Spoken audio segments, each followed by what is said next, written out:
Perth టెస్ట్లో యశస్వి జైస్వాల్ దుమ్మురేపాడు. తొలి టెస్ట్లోనే century చేసి రికార్డు క్రియేట్ చేశాడు. ఆసీస్తో జరుగుతున్న తొలి టెస్ట్లో భారీ స్కోర్ దిశగా సాగుతోంది టీమిండియా.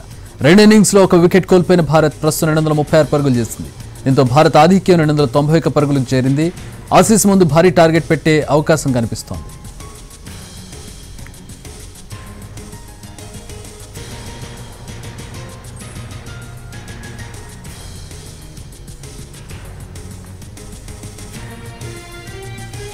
భారత యువ ఓపెనర్ యశస్వి జైస్వాల్ అద్భుతమైన రికార్డు సాధించాడు. టెస్టు క్రికెట్ చరిత్రలో ఒక క్యాలెండర్ ఇయర్లో అత్యధిక సిక్సర్లు 34 బాదిన క్రికెటర్గా ప్రపంచ రికార్డు సృష్టించాడు.